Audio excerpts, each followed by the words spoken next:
right, so here we are. I'm doing a special pre-recorded interview with a friend and colleague of mine, Rodney Goodwin from YouTube Hardcore Productions, where he handles a great deal of topics that are primarily revolving around astrology. He's a very, very gifted astrologer and understands a great deal of things in the occult and energy grid works. We're both Blue Flame Healing Arts people. Shout out to Seth Gasboza for the amazing people that are a part of the universe that he's created.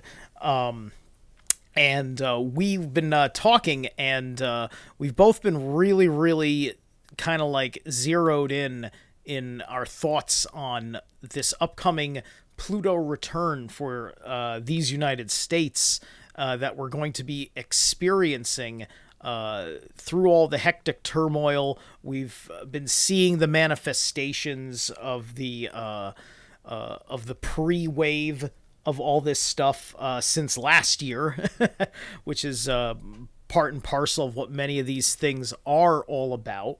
And I just want to give Rodney a chance here to say hello and introduce himself. We are in a moment that's a time that honestly, man, has never happened. I think we've passed all of the aspects of the looping and the starting over, and all the cycles, all the stuff that we're coming up against right now, in context, the Atlantean cycle and the fifth cycle that we're in right now, going into the sixth cycle or sixth root race aspect. So what we're dealing with right now is a lot of, think of it like you're navigating a spaceship through an asteroid belt. I mean, this is kind of like what it's right now. There's all of these facts and different aspects that you can get pulled into. Your That and there's probably a and star destroyer chasing you through the asteroid exactly. field, I mean, right? you've got exactly. I mean, you get into the whole aspect of the Return of the Jedi and different aspects like that, where they're being chased and they're trying to weave their way through all of this stuff, and that's kind of what's happening with those that are doing the progression work right now, and on a collective level as well. People just don't know how to navigate things because they don't know who they are. So we are at a point right now where we are really coming into crossing over or burning through that fourth veil, piercing it, and moving into a brand new renaissance in context to humanity. This is why we're here. This is why we incarnated. This is why we fucking came here, man, is to take this shit back from this Aeon Metatronic bullshit that's been going on for aeons here on this planet. And we are here to take this shit back and bring it back into the original timeline where humanity didn't die. There wasn't death. We had regeneration abilities that were incredible, and so, we're part of this process. Yes, that's why, Steve, you're here. You incarnated here for this reason, to do this work and do this shit, man. That's what you're doing. See, it's what I'm doing. And so astrology just happens to be my main tool that I use to help people to better know themselves, who the hell they are, their dispositions, how they tick, how they navigate, their system mechanics, and then being able to then take things, take their progression work to the next level. And so that's what I do with chart readings and different aspects, partnership readings, composite readings, helping bring people together, or bringing it to the individual so that they then can make a impact upon the collective of the planet. So that's what the arts of gnosis are supposed to do. But if you don't know your own disposition, and you haven't been through the fires of calcination and transformation yourself, how are you going to help anybody else or show them the door, so to speak? So this has been my journey for a very, very long time. I came out of the church realm, and I was a prophetic prophet within the church realm, so to speak, quote unquote prophet, seer, and I came out from Phoenix, and so we're dealing with these aspects right now, coming into the 11th gate of Aquarius, and which is all the technology aspect that we're coming into. This is what they want to flip. They want to bring this, or they want to continue on with the AI timeline, the Metatronics, in context to running the signals through humanity and making them a host for AI. So this is what we're dealing with. The organic, Lumerian, Atlantean aspect, right, is all coming up for review. Again, the Lumerian side being the organic ascension process, and then the Atlantean technology being Yeah. kind of the artificial intelligence side of it. Yeah, and it's really astounding through the way archaeological research, certain ancient scripts, getting the testimony of ancient oral traditions that have passed down, and people's intuition, like it's weird and incredible at the same time how much we've got this grip of Atlantis and Lemuria, these places, from putting all of this stuff together, which many people would rather sweep under the rug as more like a mere fantasy of the imagination, when it's based on things that are so much deeper than that. Not to go off onto this tangent, because I do want to jump into why we're here, with the meaning of what's coming up in the next 3 years, but I did want to just underscore exactly what you just said right there, because if you're new to this level of the occult world, you'll eventually like realize like how much out there is being like discovered. Like there's stuff like one of my recent things has been checking out Rudolf Steiner, who comes from Christian occultism in interesting Yes. ways that I really respect, and man, he knew a few things about Lemuria, and I'm just like, dude, why was this stuff being suppressed for so long under these circumstances, man? It's what a time. I always, have that underlying stress, the worry, the fear that we're gonna get disconnected from these archives, disconnected from each other. In this particular respect, it's bad enough how much they hate that we like to gather and talk to each other in person, to the point where Yes. where Yes. they had to insist that the air we breathe is pretty dangerous. So Yeah. Right. I'm sorry, And I'm not the mouth breather here, buddy. But well, it's interesting that the next variant that actually came out was Moo, that they've talked I about, right? know, So I was like, and really, and moo? so these are all, it's encrypted, right? I mean, Yeah, that's what we're dealing yeah. with. We're dealing with Yeah, we're it's dealing with like when high they level called dark sorcery, man. Yeah, it's Yeah. like when they called the terrorist organization ISIS as a direct insult to the goddess. Exactly. You Exactly. know, like couldn't be more insulting. Totally. But yeah, let's talk. Let's talk about Pluto. So when I was doing my notes and preparing, I'm hoping that I've got my dates for these transits exactly right from everything I was looking at. My Okay. primary source has been from astro-seek.com is what I was All right. using for that one, which has both Yeah. the ephemeris and some detailed charts. And where things are kicking off here, if I understand it, our first Pluto return occurs on February 20th, I believe, which is ahead of July 4th, so just ahead of our solar return. So if I have that correct, that's going to be the first That date. is correct. Yep. That is correct. The first Pluto return that we're going to have is February 20th, 2022. Now it's interesting that the 2022 22 is in there in context to Yes. numerology. Yeah, See, because that's 2 20 20 22. That's it's yeah. five, So five. That's five. That's two amplified by five. yeah. So we're dealing with a lot of energy in context to what's being built. Mm, Okay, mm. what's ready to be constructed, because Pluto in Capricorn is doing what? It's deconstructing consciousness and transforming it.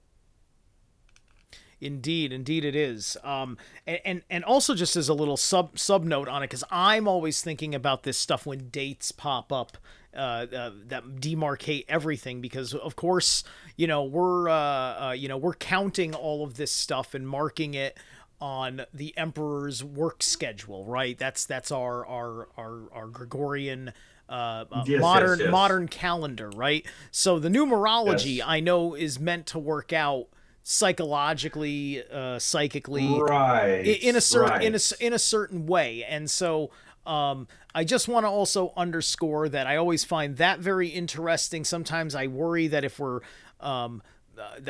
we're doing our astrological work under those numerological significances, that we're doing ourselves a disservice.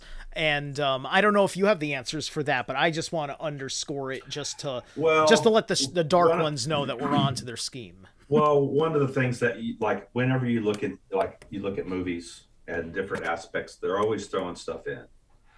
And I think a lot of what that is it's to take occultists on rabbit trails, get them off of their actual focus of what they're actually wanting to uncover. And so they throw these little carrots into the movies and into different aspects. So you say, see, I was right, see, but in fact, it's just pulling you off your game in context. Now, a lot of time and taking you down another rabbit hole. But in context to numerology, it's what's in the collective consciousness. Mm. See Mm-hmm. that we're dealing with here, and that's what creates. So, I mean, in context to psychic weather, in context to, what we're dealing with, what we're allowing government to do to us, Mm-hmm. you know, continuing to have the slave and victim mentality on a collective level, Mm-hmm. and and not dealing with our cosmic inheritance of what we actually are, who we actually are in context to our ancient future, and our cosmic inheritance as human beings, as a human race. We have lost sight of that. And this is what we're trying to regain in context to a renaissance of humanity, that Aquarius, in the age of Aquarius, and now we're at Saturn in Aquarius, and when Pluto moves into Aquarius, we're trying to regain. This is the war in the heavens, man, in context to the ethers that we are in, okay, in context to consciousness. So, interesting enough, the February 2022 Pluto return, we are already in our Pluto return. We're within 8 degrees right now. So if we're 8 degrees. already Okay. started, we are already in it. Mm. Mm. Okay. All right. But there's something else that's going to happen before the Pluto return that's very pertinent. Okay. We're going to have solar eclipse December 4th, 1222. At 1222 degrees, the sun is going to eclipse the moon in Sagittarius. And guess where it's going to be conjunct at 0 degrees? The ascendant of the birth chart of the United States. Oh, that's very interesting. That's not too far. That's the Scorpio Sag transition, right? Or is that Sag Cap? That's going to be December 4th. So that's going to be Sagittarius, 12 degrees, 1222. So Oh, 12 12 degrees. Oh, minutes, 12 degrees Sag. Excuse me. 12, yeah, Okay, 12 yeah, degrees, 22 seconds. yeah. Sagittarius is going to be in a exact conjunction with the natal rising ascendant, of America, which is Sagittarius. So we're going to have the last time a major event took place with the ascendant was when Saturn was conjunct ascendant at 911. So Saturn was conjunct the ascendant when the towers fell. Okay. All right. That's okay. That's interesting. I've always wondered about some of those astrological significances of that particular day. Yeah. Yeah. I was because I'm asking myself with 12 degrees Sag, because I want to make I just want to make note that we're talking in tropical astrology, but my mind likes to think about sidereal from time to time. I love the Vedic system too, because I know Yes, I that do in too. 2017 we had the great eclipse of Yes. 2017. That was a real, like, I mean, like, if the last 4 years of have been a product of that eclipse for sure. That eclipse happened in my natal moon, so I thought that was interesting. So I'm wondering if that's going to be. I have to check my chart to see if that's where that's at, because that's also very close to the Mula Nakshatra in Vedic, which that's galactic center, because that's Yes. where that eclipse had happened, galactic center. So Right. that was both a Yes. galactic download as well as a Dark Gridworks download in Yeah, I was in Rahu 2017. as well. So yeah, Yeah. so that was very intense for me personally. Yeah. I mean, I Since had a great time. I had a great 2017. So, but I yeah, did feel the energy, and I saw other people freaking out about it after that weekend. Yeah. well, there was a lot of emphasis on it. I mean, people were going all over from coast to coast, man, Yeah. and they were gathering, and Yeah. it was a big event for Yeah. everyone. There's a lot of Yeah. consciousness put on that It was particular also the uh, Charlottesville event, and that's where they worked their dark sorcery with Charlottesville and the mm-hmm. mindset that they Yeah, put into people. So yeah, yeah, right, I feel you there. Another thing that I right. noticed, another thing that I noticed, if you got more to say on this ascendant, I got another aspect that I had noticed I wanted to ask about on that day. Yeah, the only other thing that we're going to see here, with in context to the birthing of the chart of the United States, with this particular solar eclipse, is that it will be opposing the natal Uranus. So we will be dealing with um, that those energies that are going to be coming to the center. So Uranus holds the all the encryptions from Lemuria and records Mm, from the Lemurian time, mm, Atlantean stuff. oh, So it's interesting that we're dealing with your opposition to Uranus, right? yeah. With this solar eclipse, see, which is, Ah, what is a solar eclipse? It's only showing us what's, as a collective consciousness on our planet, what's actually happening here is that our hearts, our ignition within ourselves, as in context to our heart core intelligence, and the sun within ourselves is still being eclipsed. See, and that eclipse is happening with what? With moon, which is our thought and emotion. So, and our radar and how we navigate things. So this is what's being jammed all the time on us on the planet, with in context to emotion and thought. So when we look at as within as without, and we look at vibrational correspondence, we begin to see that we're having a solar eclipse right before Pluto return, which is conjunct the ascendant in Sagittarius, which is the higher self, the higher mind, in context to your galactic center, where you're not where your Sagittarius lies, mm-hmm, right, as an mm-hmm, individual. But as a nation, we're sitting here going, okay, all right, so what is still eclipsed here in context? It's the breakout and the reformation that we need in the occult. It's the breakout and the reformation we need on the planet in context to a renaissance for humanity that's still being eclipsed. That we have to understand that this is a sign in the heaven for us as a nation. And so when it's opposing Uranus, right, it's showing us that opposition that needs to open up, that really needs to be dealt with now, with all of us who are doing this progression work in context to the Uranus placings on the individual level in this nation. So mm, we're really dealing with some serious shit right here, man, mm. with this solar eclipse, man.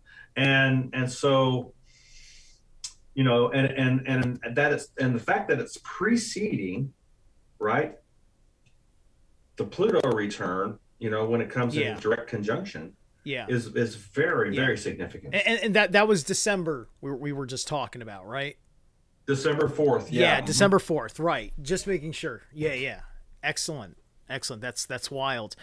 So my one thing I wanted to bring up coming back into February 20th, the thing that I thought was absolutely extraordinary with this very first return is, especially because not only is just, I like to track the moon all the time because sun and moon, the way they work, the way I think about Vedic astrology. So moon's going to be in Libra, but more importantly than the moon being in Libra is the fact that it's going to be squaring from Capricorn. Mars and Venus are going to be conjunct the same day we have our first Pluto return in Capricorn. Very close to Pluto. And to me, I thought that was highly significant because technically Pluto is also squaring the moon too, and it's not, and Pluto's not trining anything. So it's unless there's planetoid, because I'm only looking at a handful of planetoids, not all of them. So what do you think about those energies going into wave one? We're looking at a 23 degrees moon and 20 degrees Mars and Venus. Pluto is running a 4-degree square with the moon, but it's conjunct, like you said, Mars and Venus. And Mars and Venus are conjunct in sixth house in Capricorn, which is an interesting. Mars and Venus is that conjunction is very interesting. And it is conjunct also at 7 degrees. So it is very interesting in context to Mars and Venus when they come in conjunction. It's always bringing up a karmic contract between male and female. And depending on what gate it's in, since it's in the gate of Capricorn, we are dealing with, the whole idea of Saturn and understanding, the karmic attributes. So this is very karmic, man. In context to those particular aspects, man and woman on the planets being conjunct in Capricorn, dealing with the inversions of Saturn in context to betrayal. So we're, and I've got it sitting here at 17 degrees, setting in sixth house. Sixth house is the karmic cleaner, Virgo. So not that, but it's in a different position all over the planet on the house. But again, we're dealing with conjunction there with the male and female aspect in context to the betrayal. See, and that's very interesting that is coming up because the moon in Libra is squared off with both of those at 3 degrees. So basically, what's going on here? You've got a 7-degree conjunction with a Pluto return that's dealing with the betrayal contracts, the betrayal between men and women in Capricorn, which Saturn anchors in context to the inversions that are going on here with men and women, the very core wound that we deal with as men and women. And moon in Libra, what the fuck? Moon in Libra is all about what? Coming into the wisdom and understanding and understanding of how to keep opening the gates of Anubis to allow your heart to become light as a feather, to balance those scales. See? So what are we dealing with? We're dealing with something that is squared off at 3 degrees with moon to that conjunction. Yeah. So there's tension there. There's energy there, man. Even in the square, there's energy there, and that's being squared off. So that means it's a 90 degree square, right? Mm-hmm. So we're dealing with amazing tension with this power right now, with the coming into that conjunction with Pluto in our return as a nation. Yeah, but it looks really powerful. Good though.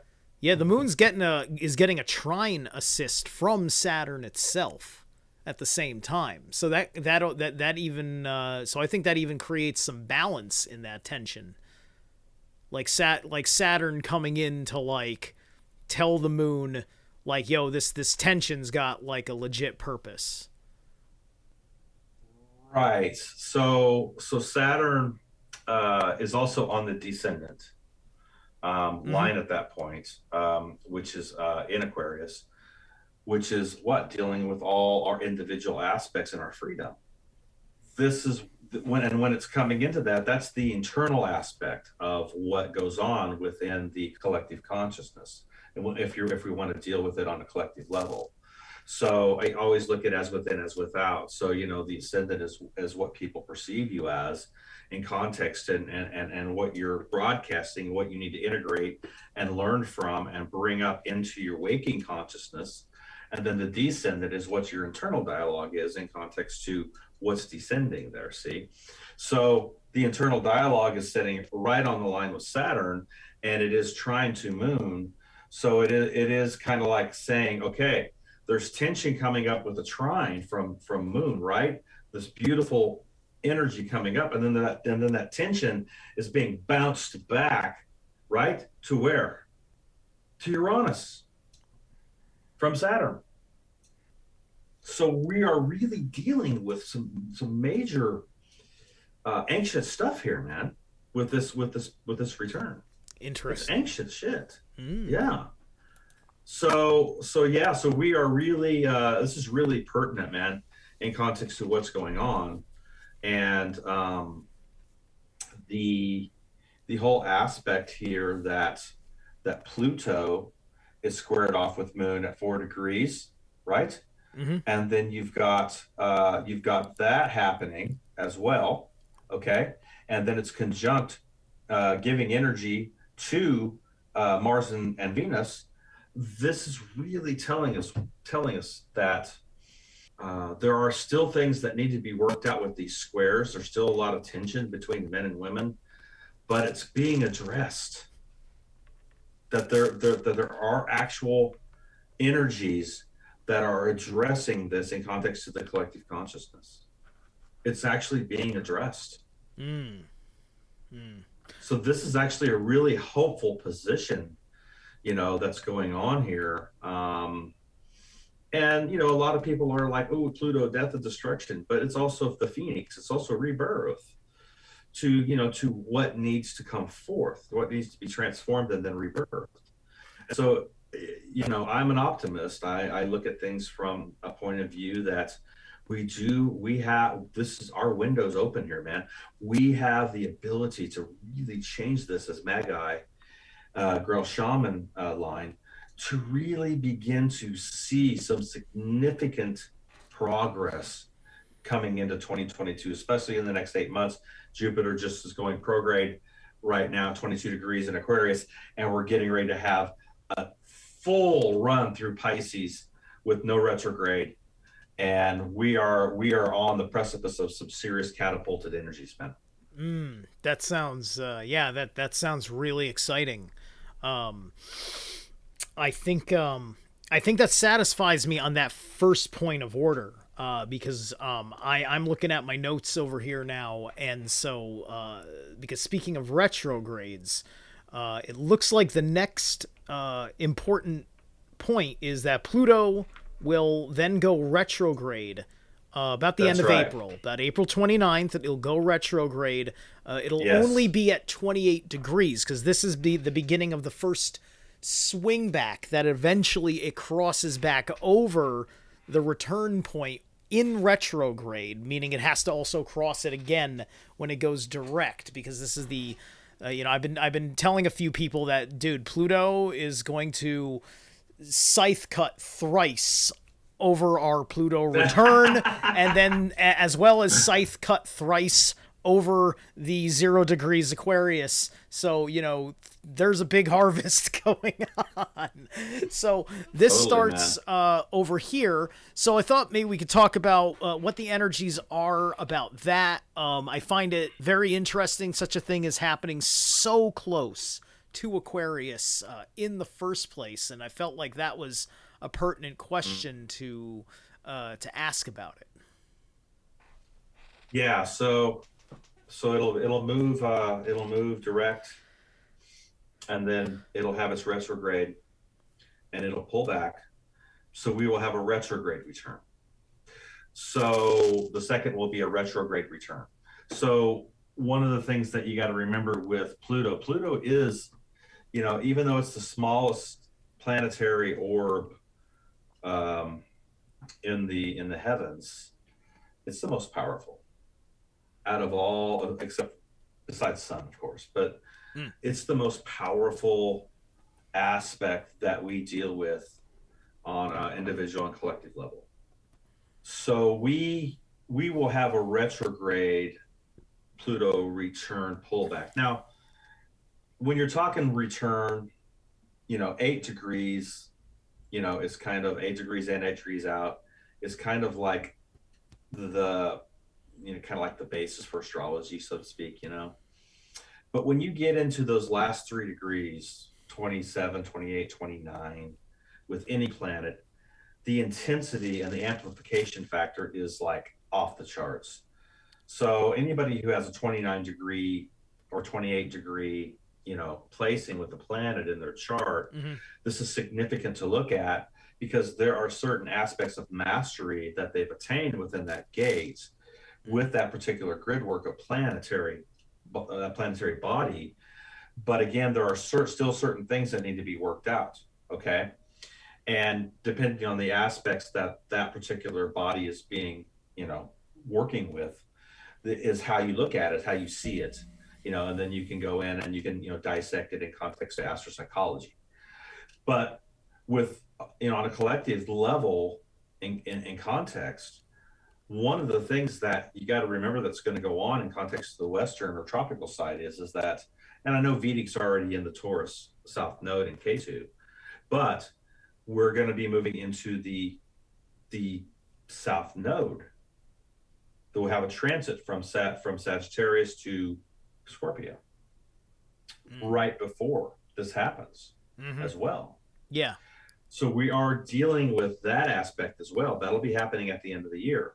So all of that is playing into the factor in context to our wounds on our South Node on a collective level in our country, which is going to be moving into Scorpio.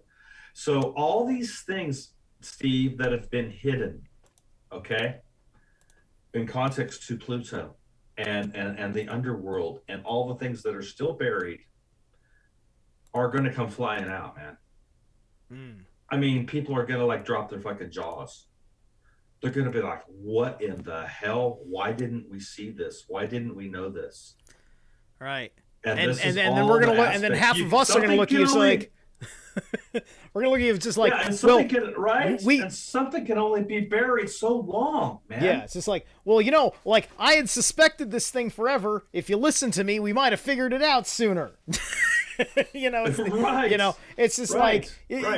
like all of us that have gone through the pain of what we've dealt with our kindness in trying to talk about like waking people up and like not in like the wake shock, like trying not to wake shock them, and it's just like you kind of want to have a little bit of an I told you so moment, not out of violent vitriol, but we as the occultists, we need our damn catharsis. Well, and that's the thing, man. We do, there is validation in that, man. Right. See?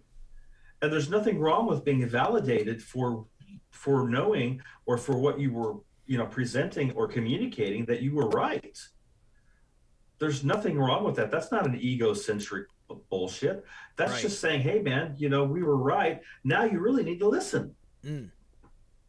See? There's nothing wrong with that. I mean, a lot of people that go through the persecution, that go through, the pointing of the finger and you're crazy and you're a conspiracy theorist and you're full of shit and all this stuff, right? And then come to find out, oh, wow, they were right all along. That's, that brings a validation to that person. And all of that stuff that they've been dealing with in context, it all gets transformed by that validation, man. There's a validation that takes place and you're like going, oh my God, even as children, we need our father's validation, man. Yeah. There's something to that, to that aspect. So man, hey, we were right. Let's shout it from the fucking rooftops. For sure. You were saying, so the South Node, enters Scorpio, right? Right, and Taurus North Node. Yeah. That's which day again? I think that's December 29th. December Don't quote me on 29th. that, but I'm pretty sure. Okay, Yep. oh, so wow, so right at the new year, basically. So Yeah, and then yeah, right wow. after the solar eclipse, and right before the Pluto return. Gotcha, gotcha. So and then That's yeah. also that square that has been going on between Saturn and Uranus is going to lift too during that time, about around the same time. That square is going to lift as well. That's Mm. been going on all year this year, man, and it's been, we've been dealing Yeah. with that square since 2019, really, Yeah, but yeah. That it's could been be full that could be on this really year. good for freedom, right? That absolutely, because that struggle between limitations, delays, right, Yeah. and freedom and sovereignty and free will has been going on with us all year, you know, Okay, yeah. and Yeah. finding your purpose. What the fuck turns you on, man? What lights up your soul? What makes you the individual in this collective mess? See, Damn straight. Yeah. standing up for that. It's like I posted a little video with Michael Tassarian about standing alone, and he talks about raise a glass of wine in your garden for how far you've come as an individual. you know Being able to have the awareness now of what, not the herd mentality any longer, but being able to step into your own individual power and what lights up your soul's purpose. See, this is what we're coming into. This is what this shit's all about. We're here to do what the hell we came here to do now. We're Yeah. getting all the signals, man, in context to the master builder and the 22 number, with all of these transits, with all, even the Jupiter transit going direct at 22 degrees in Aquarius. What the hell? Yeah. That is a signal in context to what the hell are you going to build now? What is your purpose? What are you going to build in your individual life that's going to transfer to the collective consciousness and make a difference? That's what I'm feeling, right? Because I've definitely been thinking about this North Node transit through Gemini for a while, because so much of this started way back, last year, and just been dealing with it. Like everybody for different reasons has been using that bifurcation word. It really has permeated, like North Node Gemini has really made itself known through the word bifurcation coming up for people, and the bifurcation of the timelines, so yeah, so the end of this year will be the reconciliation of the time war. It seems to me, and then destiny moves into the next year. Yeah, because we go into Taurus North Node. What's Yes. Taurus? That's the physical world in Yeah. context to the grid works of Venus. Venus anchors the Taurus energy. So Mm. we're dealing with all the financial aspect, what's going to come together with that. Also, it's the coming together of tribe, of family. So Taurus does represent that which has been scattered, and all of us are all over the planet, all over the world, right?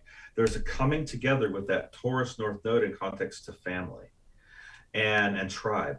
and Yes. and so this is actually a beautiful aspect. And when you connect, taking it back to the Rahu Ketu aspect, when you connect the head and the body together, and they're not separated anymore, what are we dealing with?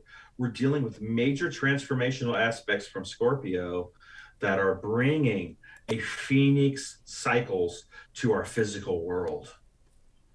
The phoenix cycles are getting ready to break forth on us as as magicians, as alchemists, Mm. as teachers, and we are getting ready to experience a real phoenix coagulation time period. And Jupiter going direct and prograde through Pisces with no retrograde, straight on through, hammering it. Our luck our luck is going to be off the charts. Synchronicities, right place, right time. Mm. Finances, money coming in context to Taurus North Node. Money and finances to build what our vision has been. Because you're not going to get finances and money unless you have a place to channel it or funnel it to in context to what your vision is. So that vision has to be set as intent in context to magic. And then once that is set and you have it, like, you've got the plans ready to rock and roll, man, right? You're just waiting for the infusion of energy. Taurus North Node, Scorpio South Node, connecting together in context to transforming the physical world. Indeed. Excellent. I think for April 29th, I think that satisfies my questions right there, which brings us to July 4th, if you're ready to tackle the solar return and how that is crack-a-lackin'. Yeah, so the energies of America are in Cancer, right? Yes. So in context, right, we have a lot of Cancer energy in context to our sun. Um, but it's interesting enough that the moon is in Aquarius in the return or in the birth chart of the United States. So the Cancer energies are all about what?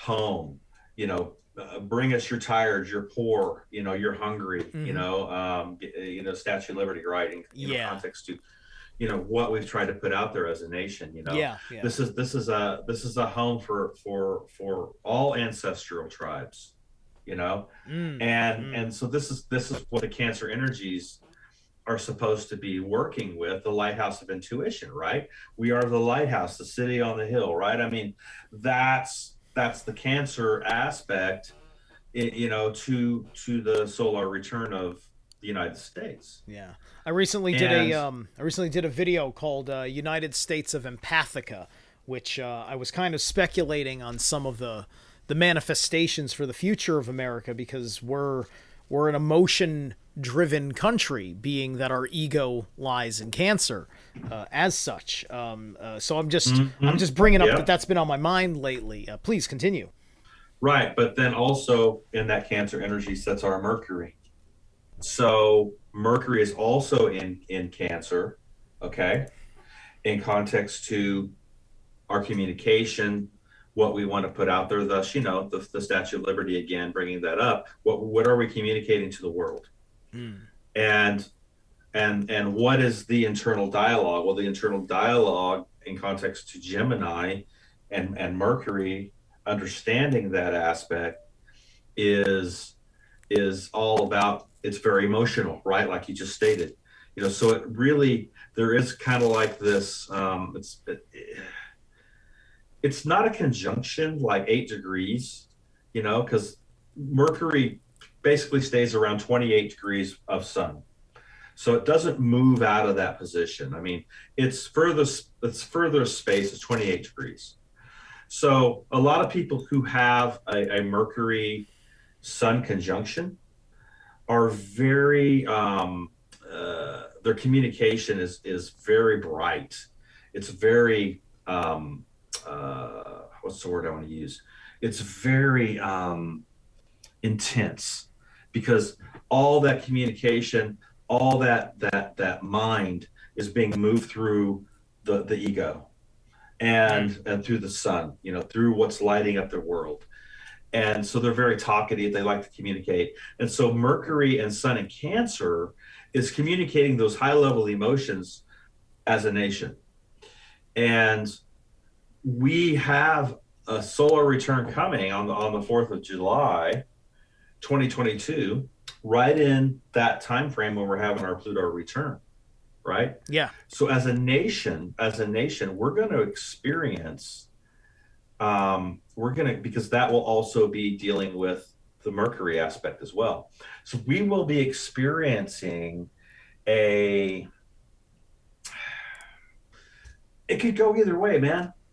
Honestly, we could experience some serious shit that goes down during this period of time of our return, and then as it moves in and retrogrades back, and that sun, return for us in Cancer could be chaotic as hell. Because I can tell you, people who have a lot of Cancer energy or have a Cancer South Node, they're very victim orientated until they heal. And Mm. so there's a kind of a victim vulnerability there with the Cancer South Node, or a lot of Cancer energy within a chart. And they have to really overcome that emotional vulnerability and victim mindset in context to their woundedness.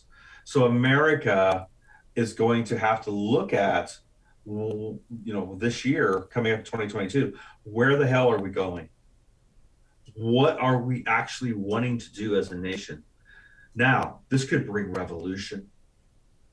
This could bring a very powerful divide within our country. There's this period of time, and an amplification of it with our solar return, or it could bring like this coming together aspect of home and family and tribe, and we need to get it together as a nation. See, we've got two things that are presenting themselves here, man. And again, it does go back to those timelines in context to what timeline are we going to be on? Are we going to continue to take the bullshit? I mean, I can tell you, there's a lot of resistance to this. It's not just all they're just going in and just ransacking us with this. Yeah, people are standing the hell up and saying no. Yeah, I mean, like there's been for the last 20 some odd years a lot of pressure that's always been there in the media about getting your right. That's always actually been there. They created a crisis to push that harder, just because so much de-occulting about the medical industry, right?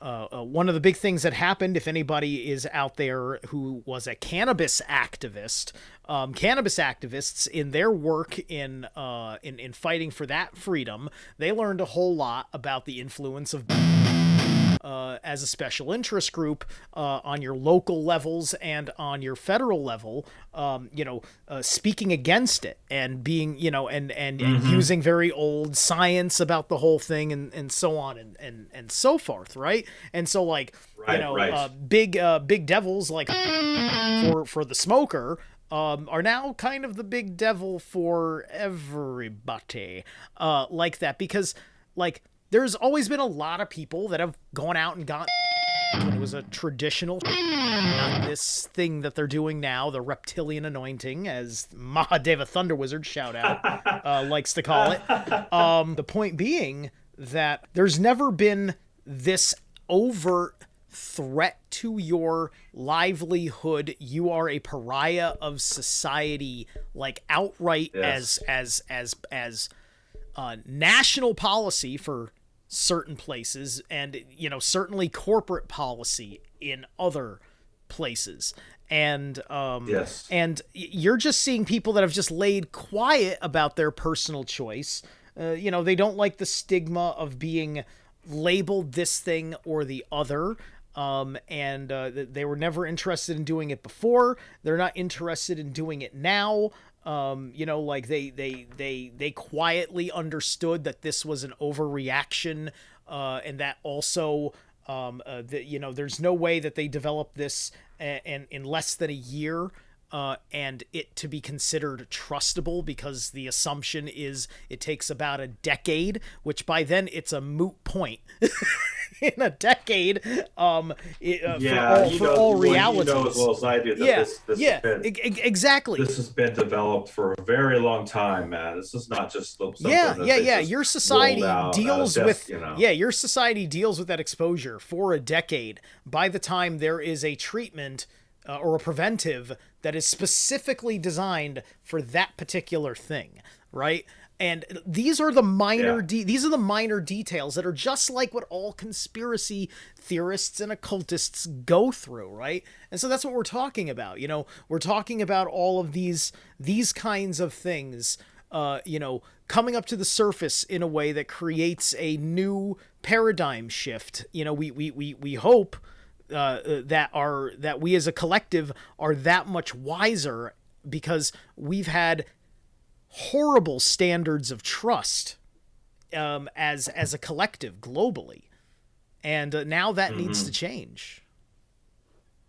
It does, and I live right by it's about 20 miles from here. They've mandated everybody take them, and a lot of people are leaving their jobs because they're like, no. They're literally standing up and walking away from 60, 70, 80K a year for that. You can't mandate me to take that. And you know what? That's also so a shout out to people with such integrity, because there are a lot of people walking away from things left and right, meaning that people have been thinking about this for a while. You know, they've been thinking about, like, they've been talking to their spouses and their family and saying, what kind of sacrifices can we make? Because I think we know it ain't right for us to make this choice. And, you know, maybe we can just grow stuff on a farm, develop other talents in other ways, and everything else. And you know what? That's kind of something I've always thought people ought to be doing. So, yay for being pushed. Yeah, and so this, and right, and so the solar return, that's basically piggybacking the Pluto return. And then all these other astrological events that are taking place before that, is all about the soul is coming back of our nation into its return and saying, okay, all right, how are we going to deal with this? What do we want to light up? How do we want to deal with this as a nation in context to our own, well-being, to the Cancer energies, man. The Cancer energies are actually very powerful energies that, when they're wielded correctly, are very it's magic personified. I mean, it is the most emotional sign in the zodiac, and when that emotion is on track and online, connected to your heart core intelligence, and your emotional intelligence is on point, you become a very powerful magician. You become a very powerful person, because that moon energy, which moon is what anchors the Cancer energy, is all your intuition, man. And when that comes online and it's in alignment and it's correct as a nation, we are going to light things up. We're going to lead the way again. But again, it's all about what are we going to be able to input into the collective consciousness as Magi Girl Shaman in these next months coming up. We have a lot of astrological help coming on here with us. We've got a lot of transits that are really backing us up right now, that we're coming into. And so this is where we got to get our shit together, as Magi, and really start looking at, okay, all right, I've done this work, I've done this shadow work, man, I've worked my ass off to get to where I'm at. Now, what can I build? What can I do myself? And then in conjunction with, in context to the Aquarian energies, networking together with my brothers and sisters, right? Which is all that Taurus North Node energy. How are we going to bring things together to really make an impact on those grids? And this is where we have to answer the call now.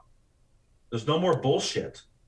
There's no more looking back or looking in the mirror or saying, oh, I got more shadow work to do. No, get your ass in gear and start looking at what your soul's desire is, what the hell you're here for, what's your purpose.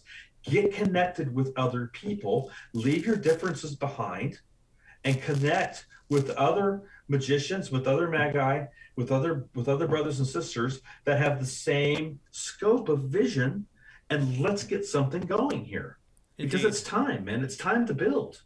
Indeed. And that's going to be all 11th gate energy. That's all networking and things like Absolutely. that. Absolutely. In my Vedic chart, that's all over the place. Leo in the 11th house in sidereal. So that's where, like, if I'm not a 5th house Aries expression in tropical, I'm an 11th house Leo. And either way, you're getting an arrogant SOB out of me. Check out, here's a couple of interesting things. Very rebellious. Yeah. I'm definitely a rebel. I got Uranus in my ascendant. So, Viva la revolution.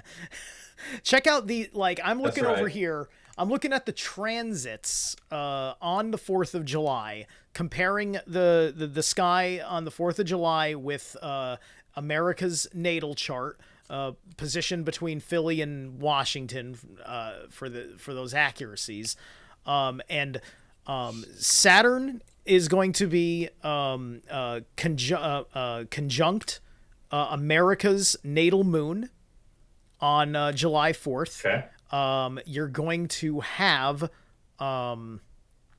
Mercury will be in Cancer as well, although it's going to be in the opposite side of Cancer from where it will be in the natal chart. The moon will be What conjunct degree is that at? three What degree was, degrees 3 degrees Cancer. 3 degrees Cancer is okay. where it's going to be transiting versus its birth, which is it's conjunct the sun, so it's just a little bit past it, almost a Leo. The So moon. Mercury is will be conjunct Sun. No. The Mercury is conjunct the sun in America's natal chart. There's a bottleneck in Cancer in 1776. So Yes. America is a Yeah, I got the Cancer chart up here. is a Cancer Mercury, Jupiter, and Venus, which explains a whole lot. And you know what? I feel great about all of that.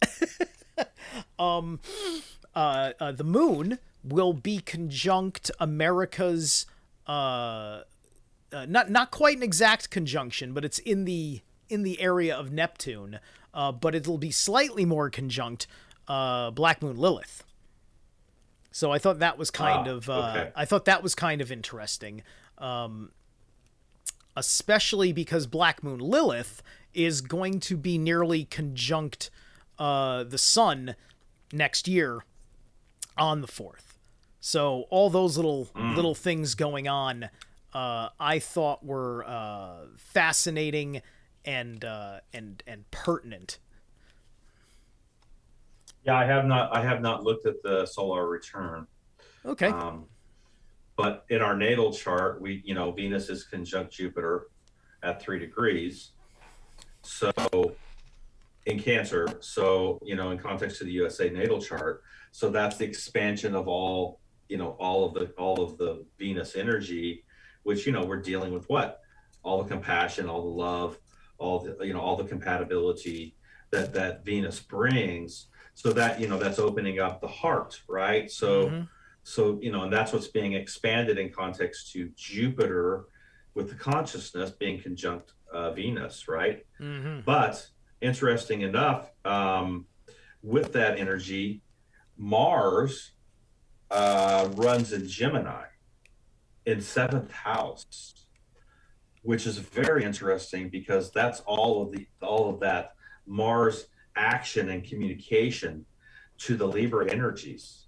So you've got all this going on, man, with this Pluto return that is really going to bring, I think personally, Pluto's been in Capricorn tearing the shit out of stuff, man. Oh yeah. And breaking down the consciousness, especially when Pluto was conjunct Saturn and all that was going on, when all this stuff got rolled out, right? And that aspect was really breaking down all these old constructs within our collective consciousness. And what did they do? They threw that spell cast out to keep things from transforming during that time. Yeah. And then even with the Saturn Jupiter conjunction in Aquarius at 0 degrees, what were we dealing with there? That was all the amplification of the inversions, in context to your freedom, your sovereignty. So they tried to pull people into more of a slave mentality in context to the inversion. See? With that Jupiter energy. So they're using the transits against us in context to alchemy. Yes. They're using these transits against us, and they've been doing this for aeons. And they, these fuckers know what they're doing. Yeah. These are they know what the hell they're doing, man. Yeah, these are the as I make my my Norse animist equivalents. This is the energy of the dark elves. That's what these dark sorcerers do, and that's the dark elf energy. Yeah, for sure. Yep, Svartalheim, man. Getting into understanding that, what is actually used for good in context to what the elves make and I mean the dwarfs make in context to, you know, tools to be Yes. used in consciousness Mm-hmm. and constructed correctly that the gods use, right? Yes. This is again another inversion of what happened with, you know, getting into understanding the Ouija deck and the black hole phantom matrix consciousness in context to the fall and what we got thrown into. See, that's why I like both systems in context of the VD, because it kind of gives you your straight up chart, you know, like Mm. what your energies are, but then you've got to know how to navigate your 23.4 axis, Right. because you know you've got to know what those energies are too, because that's what you're dealing with here in context to, you know, where things are being kept in place by the machinery. Yeah. So Yeah. we're dealing with that aspect, and we've got to know, you got to know both, you know, you really do, you know, you need to know both aspects of what Yeah. those are so that you can really get a full picture of your blueprint. Yeah, the tropical chart feels like it's designed for retroactive research, right? Because you know, like when you look at events happen, the hindsight of the event astrologically makes perfect sense, but you feel really kind of blindsided by it before it actually happens.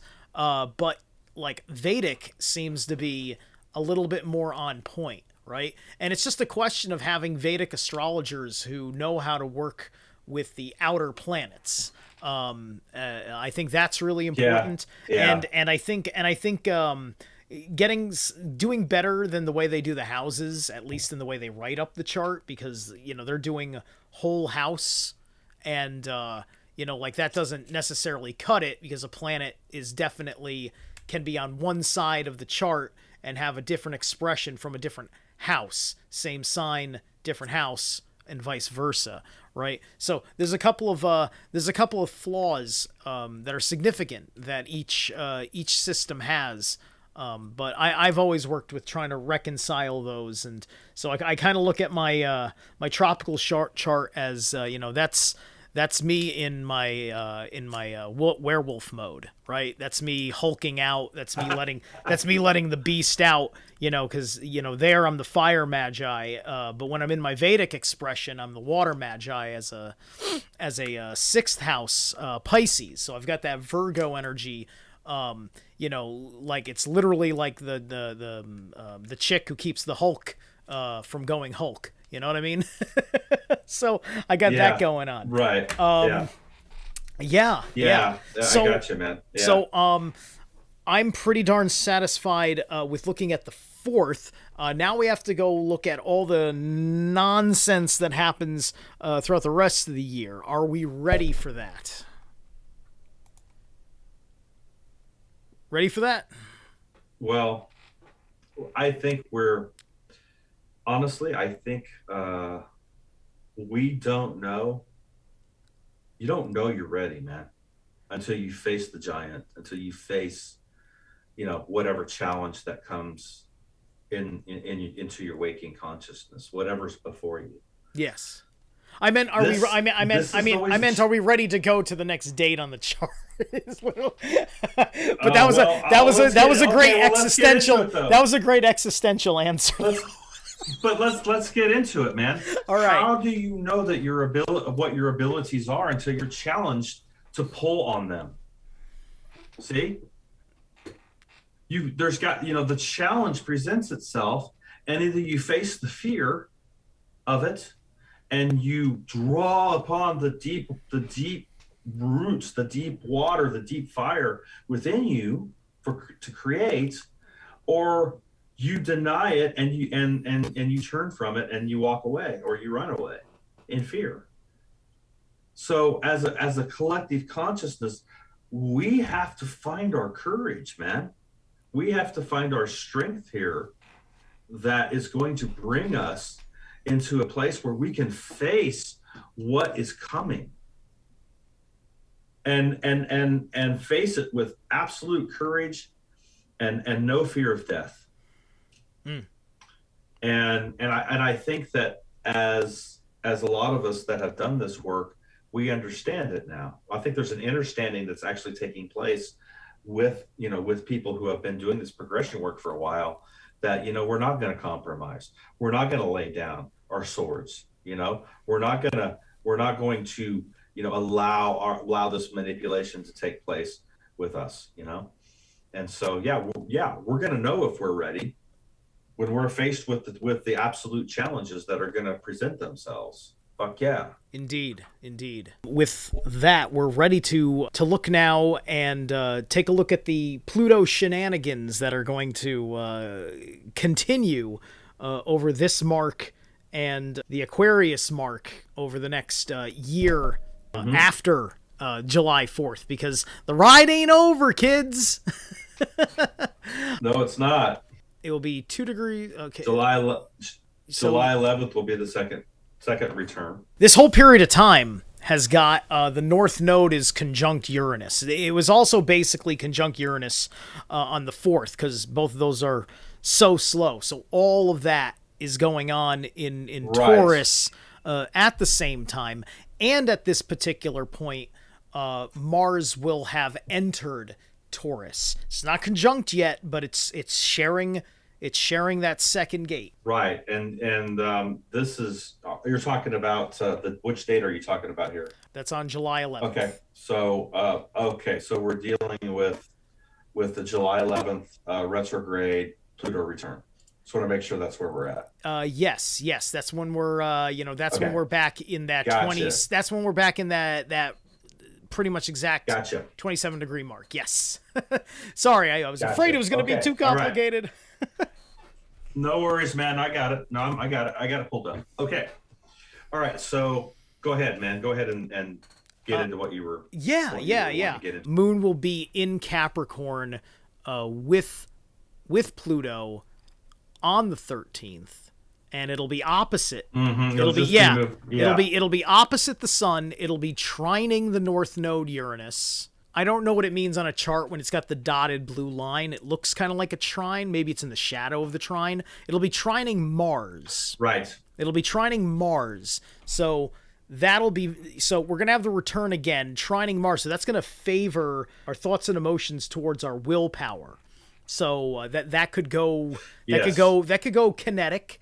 Looking at this, that's what I'm afraid of. But your energy's been really positive about this, so I think we're not going to be primed for something. I mean, we got to face our fears. We can't pretend that this is going to be like some sort of weird hippie revolution. No, Let's just talk about what these energies are. 11, 12, 13. Okay, so the conjunction between North Node and Uranus is very, very significant. North Node being, the Taurus energy. So we're dealing with an amplification of that Taurus energy in context to what? Unpredictable. Shit could get very unpredictable in the financial markets during this time because of just that amplification of the Taurus energy sitting there. That energy is aspecting in context to sextile, is aspecting the sun and Mercury. Okay.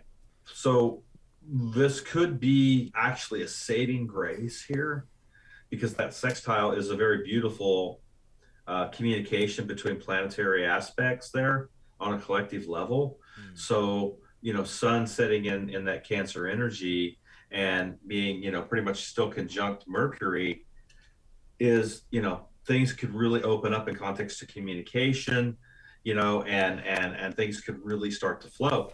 This could be a point where cryptos really start to go hog fucking wild, man, at this point with the Taurus energy setting there in North Node conjunct Uranus, or we could see the flip of this where financial markets are fucking so chaotic that they're shutting down, stock market's shutting down, shit's fucking going crazy. I mean, we could have those aspects because we do have a square to Saturn and Uranus, or Saturn and Aquarius, excuse me. So there is going to be some tension there with that. So I don't really know which way it could go. I think it just all depends on how as a nation we wield this next 8 months with Jupiter. Jupiter's the kingpin here, man, Mm. in context to what's getting ready to happen. Mm. And that is the expansion, in the Aquarian energies, and then moving into the Piscean gate, in context to all the metaphysical, all the really hidden stuff into the deep waters of Pisces. But it's a very exalted position for Jupiter. Pisces is a very exalted position for Jupiter. Loves being in Pisces. So we could really see here a powerful time where people come together, man. Where we start to see a real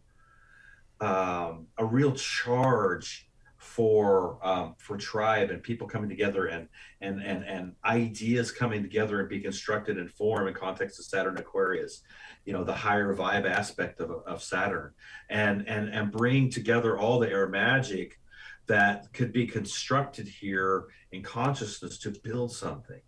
I'm an optimist, man. I'm looking at things in context to, I believe personally that these fucks are desperate as hell. Yeah. And they don't care about cosmic law. They don't Mm-hmm. care about natural law. They don't care about any of that shit right now, because they're fighting for their cosmic fucking lives right now.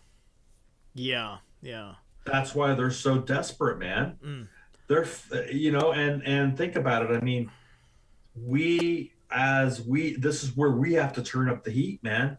We have to crank the furnace here, because we can't have any mercy on these parasites, man. We cannot have any mercy. We have to chop their fucking heads off, because this is what we do, Mm. you know? Yeah. And so bringing these transits and working with this high planetary magic, we can really start to really make some huge dents and inroads into this parasitical collective consciousness that's been going on for aeons, man. We have the opportunity here. And and Moon running into Capricorn as well, and it looks like it's going to be opposing Sun. It looks like we might have, when is Yeah. the full moon What I'm looking at coming here, on? Do you know? well, actually, yeah, I'm actually on the 13th is the full moon base. Actually, it might be. It's close. Actually, I'm getting the. Okay, Moon is opposing Okay. Mercury on the 13th. I'm looking at the date. I'm looking at the 13th. The Sun will be exactly opposite Okay. Pluto on the 13th. That's what it is. So the Moon is going to be. If I can jump, let me see here. I'm not sure which way I'm going. If I go on the chart this way, is that going to be? Is today the full moon? Hold on a second. It's just got to load. And by the way, my chart is showing that Jupiter's in Aries by this point. That's what maybe my chart's wrong on Astro. It is. It is. No. It's going to run into Aries in the middle of May. Gotcha. Okay. All right. Yeah, Okay. So it runs into not Aries in the middle of May. Yeah, but coming up into this next 8 months, this is where all 14th. of our boom, Yeah. all of our coming together, where Yeah. we're gonna have it. It's gonna happen, man. All right. Yeah. So the 14th is not just the full moon, but that's also a Pluto conjunction of the moon. Boom. That's right. Yeah, it's Yeah. going to be trining Okay. Neptune. Right. Yeah, it's going to be trining Neptune as well. Both of them will be opposing Mercury. And then the Sun will be trining Uranus. And Uranus in the North Node, and then Uranus in the North Node is going to be trining Pluto and the Moon. So July 14th, which I think is Bastille Day, isn't it? Yeah. So on Bastille Day, things are gonna be real even keel. You got like basically this half kite between the two. Yeah, and that kind of throws up some flags with me. This opposition with Moon, Sun, and Pluto, because whenever you see an opposition in a chart with Sun and Pluto, or Moon and Pluto, there's definitely issues with that underworld stuff that sometimes it's like it's built up. So the retrograde is pulling back, right? So we got the pullback happening Mm. in context to the Pluto retrograde. So the pullback is saying, okay, now we have to begin to look at another aspect of this return, and and as a nation, what is it, what are we wanting to transform here? What are we wanting to change? I Yeah. mean, the Roman Empire crumbled during the second Pluto return.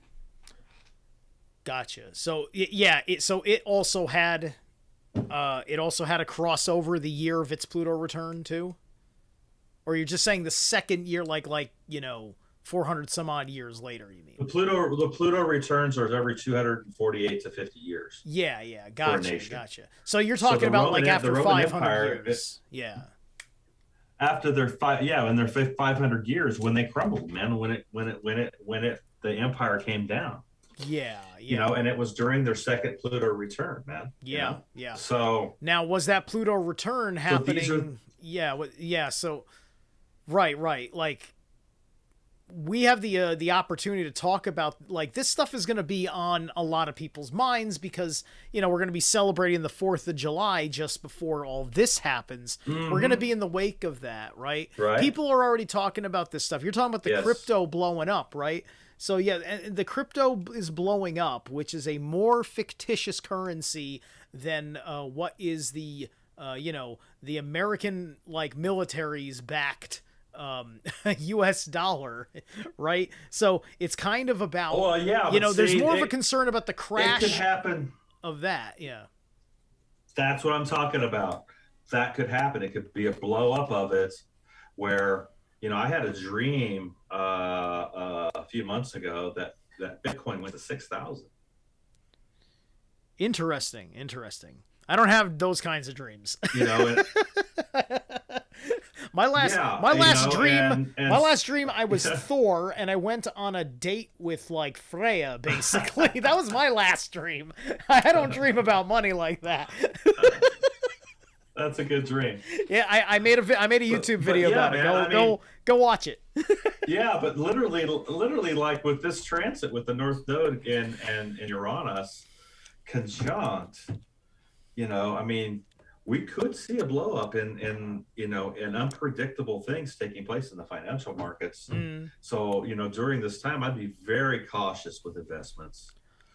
Really, I mean, the unpredictability here is off the charts because Uranus is such a fucking maverick, man. It's like, yeah, it could just like be. Who's gonna govern? Who governs supply chains in astrology? Supply chains. Like it seems like it's a network thing. It kind of feels like an Aquarius thing to me, which would mean more Uranus. I don't know, man. I would say either Uranus or Mercury, because Mercury is what moves on every day. It's our daily stuff that we deal with all the time. And again, Uranus is the octave of Mercury. So Uranus is the higher mental aspect or the higher mental capacity. And Mercury is dealing with, your, in context to the gates, your Gemini aspect, which is all your internal dialogue that's going on. And so, so I would say that Mercury would probably be a better depiction of daily supply chains and how that actually moves. Got it. And what we're dealing with there with Mercury. But again, we're dealing with a really weird deal right now with all of the cargo being held up in the oceans, yeah. And all that's being like, it's all being like, I mean, like I buy food every week, man, like twice a week for a restaurant. Right. So I do all the ordering, and there's stuff I can't get. For a long time. I couldn't get cod. I couldn't get crab. I couldn't get certain types of fish. Right now it's onion rings, man. I can't get onion rings. Fucking onion rings, And I'm sitting here and I'm like going, I can't find them. Nobody has them. You're gonna have to call up a homesteader and see if they're growing any onions for you to make them yourself. I know. That's my thing. It's just like meet, get to meet people doing the family farm situation, because those people are gonna be kings for sure. That's definitely the revolution in like Taurus, Uranus and Taurus right now. North Node gonna be entering Taurus. The homestead movement. I've been telling people, do your own aspect of it. Like I did my training wheels this summer. I grew some Swiss chard, which was mostly for my iguana. Next year I'm gonna actually kick the backyard garden into high gear and have a diversity of things I want to grow, like tomatoes and more Swiss chard. Definitely, man. Yeah. So do that. You gotta do that. Anything that you can do in your life that is going to empower you to not be dependent upon the supply chain or government is always a plus, man. Mm-hmm. I mean, that's really I would definitely encourage everyone out there to start working with this. I mean, this is really important. I mean, get yourself a distilled water maker out of that, just makes water out of the atmosphere. And you just you can plug it into a generator, and it'll make water, and drinkable water. So just different, doing little things like this is very empowering to do. And I'm not saying that there couldn't be a revolution with these transits, because there are certain aspects here that are signaling this. I'm not saying that we're not going to, that couldn't get dark, right? Because it could. Yeah.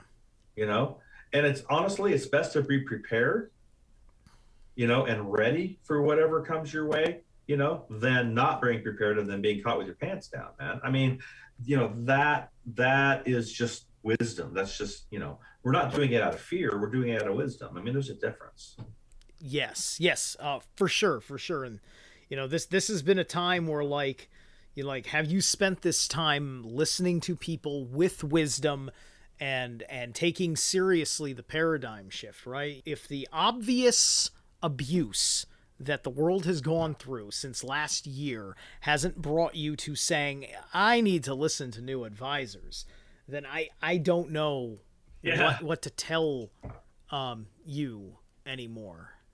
I just don't. So and that's the thing, is that people, they're using this fucking media as their advisors. I'm like, what? Really? You're listening to media as letting that advise your actions and your thoughts, your actions and what you're what it is. There. It's like, wow. It's like, because what I've come to understand about, I'll be real short about this, is that the media is really more of a straw man, because what's happening is that there's the consensus of experts, and when you have that consensus of experts that don't disagree with the media, it'll sound like you're talking about the media, but what you're really doing is that you're talking about your favorite academic professors, like Neil deFraud Tyson or something like that, right? That's what's really going on, right? It's not so much the media, it's just that you think the media is as smart as you because they listen to the same experts that you do. So therefore, as long as it's in continuity with those experts, and that's the way the dark elves, the corrupted, the ones, the not the dwarves, but the dark elves, that's how they wield their spellcraft on you. That's how they do it. Yes. It's because each one can redirect and say the idea is from this and the idea is from that, right? Because at a certain point, saying fake news, that runs its effing course, because everybody kind of gets, it's just like nobody's listening to Don Lemon for actual advice, but they think Don Lemon is a reasonable and rational guy because he listens to the same smart people that you trust, and that's how it works. Yes. Yeah. Yeah, and then they put out all their, bullshit facts and all their, Yeah. and equations and bullshit that they wheeled out there in context to, basically vomiting on people, you know, or urinating on people or whatever you want to call it. It kind of pisses me off when I see it because it's like I see it for what it is, and I'm like, you fucks, you know, Mm, and it kind of it really does like get my, it just gets my one moment to get my fucking sword out, man, yeah. and Yeah. Yeah. and because this is the deception, this is the spell casting that is going on, and then on top of that, we're dealing with the etheric aspect as well as the signals being ran through the ethers, as well. So, fuck, man, between the air, water, food, and fucking shit that's being poisoned and that's being Mm, corrupted, yeah. context to elements, Yeah. on top of everything else that we as humans are having to deal with here, it's like, it's like clawing your way out of a fucking hole, deep fucking hole, Oh, man, yeah. Yeah. Yeah. and how, just the way they have everything locked down, um, and especially, with what happened in 2020. So those of us like you and I and others that are getting it, that are seeing it, that are, that are having this epiphany and knowing what's going on, we've got to herald this shit from the fucking rooftops, man. Yes, we do. Yes, we do.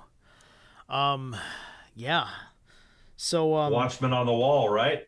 for sure, for sure. That's what we do. I'm quite the night watch. Yeah, the way that goes. Scorpio ascendant. So here I am, looking in the abyss, staring at it, smiling. But anyway, the 8th of October. The 8th of October. That's when we jump back into direct again. Is when we hit the 8th of October. So, in looking at that, the moon is going to be entering Aries around the same time that Pluto goes direct, and it's going to be in opposition to Mercury, which is which just recently entered Scorpio.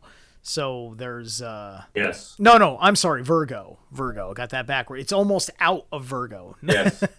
So yeah, so Yes. Going into that's Libra. Mm-hmm. yeah, that's kind of what's going on. I don't even know if there's necessarily anything hardcore significant going on other than the moon will be trining Pluto at this time. It'll also be trining Jupiter and Neptune. The Sun and Venus are going to be just about conjunct in Libra at this time as well, around the same time. So maybe talk a little Yeah. bit about early October here, first week, second week of October. So yeah. Conjunction with Sun and Libra. We're looking at that conjunction at 3 degrees. That's actually a very, very benevolent position for Libra. Libra is at home. I mean, for Venus, Venus is at home in Libra, and with that conjunction with Sun, all that love and compassion and self worth and all the things that Venus represents.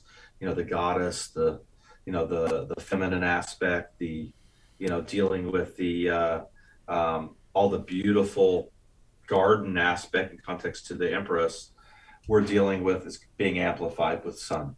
So that's actually a very, very benevolent position, for us as a collective.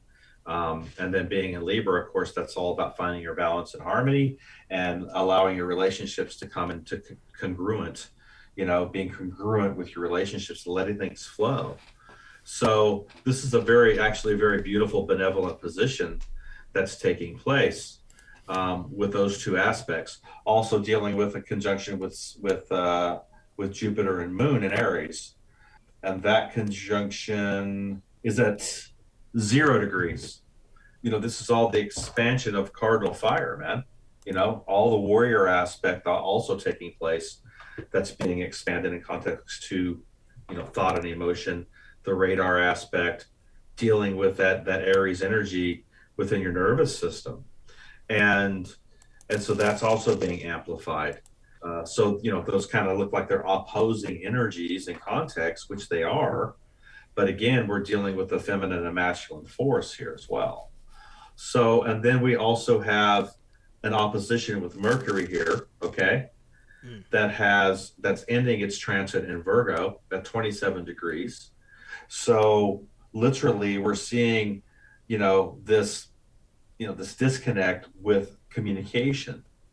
Mercury in Virgo, that's all about laying down the practicality, having practical communication and building foundations, with your relationships, with your daily life, with people in your daily life that you connect with, whether it's your workplace, whether it's where, your family, whatever it may be, and being practical and building correct protocol and correct foundations in context to Virgo and being in service to others with that communication. But again, with that opposing the Aries energy, that could get a little chaotic because there's a disconnect between that beautiful energy, Mercury and Virgo, and this all warrior Aries energy that's coming up with Moon and being amplified by Jupiter. So that could be a very intense time. I would say though that it cancels it out. What cancels it out is this beautiful conjunction with Venus and Sun. There's a canceling out of it that's going to take place there. And that is really trining over to Mars. Mars is holding the Aries energy. So you're trining that aspect to Gemini, Mars and Gemini with that Sun Venus conjunction. And then you're also trining it over to Saturn in Aquarius. So we've got a beautiful air trine taking place that day, because then you got that trine from Saturn in Aquarius to Mars in Gemini. So there is an air trine that we're going to be experiencing that day, and it's all open energy. So I don't really see anything major happening during that time. Yeah. With the cancellation of the two energies, and then the beautiful air trine that we've got going on, and that communication between Gemini, Aquarius, and Libra. Dealing with that Venus conjunction. Venus will rule that day. Yeah, yeah. Okay. That makes good sense to me. The next date that I jump to is the 28th of December. The 28th of December will be the last crossover direct in 2022 of the Pluto return. So right at the end of the year, just like at the end of this year, we've got the North Node transition. The end of this year also kind of bookmarks itself with one last Pluto return, if you will. The return's so nice, they named it thrice. So let's see here. December, right. So that's December 28th. Yeah, Jupiter comes back. I think Jupiter was retrograde for a while. It had hopped into Pisces, I think, and then it's right back. Yes, it's going to retrograde in Aries. Yes. Yeah, yeah. So this particular conjunction is well, damn. So Sun's going to be in Capricorn, but also Pluto is going to be conjunct Mercury and Venus, and it's all going to be trining Neptune and kind of trining Jupiter. So that's all. Yeah, those are sextiles. So they're a little bit different. They're a little bit different than a trine. Gotcha. Sextiles I am less familiar with in astrology. This is why I'm not a pro astrologer, folks. But it seems to be a significant. No worries. Seems to be a significant sextile, but the conjunctions are what really hit me up in that respect. Yeah. Okay. All right. So let's go back to the first return. Okay. The first return is very intense. We're going to have. I can see that in the energies. That's the February return, is also right? Very intense. Yeah, getting into February 20th and then going to the July 11th aspect. Both of those returns are very intense. It's like a lot of stuff's going to come up during these times, and with the conjunction of North Node to Uranus and Taurus, and dealing with these energies, we could see some real tumultuous stuff come up. But it's all about how we deal with it on a collective level. See, how are we going to deal with it? Because honestly, looking at this chart, this is actually beautiful energy. This is very powerful, beautiful, benevolent energy that's going on here. Um, you've got a absolute conjunction here with Neptune and Moon in Pisces, which is, setting at 22 degrees, which just happens to be my natal moon. So, and so I've been, me personally, I've been dealing with a lot of shamanic stuff that I've been going through because my moon's setting at 23 degrees in Pisces. And Neptune has been right on my moon. And then every time I get a lunar return, it's conjunct Neptune.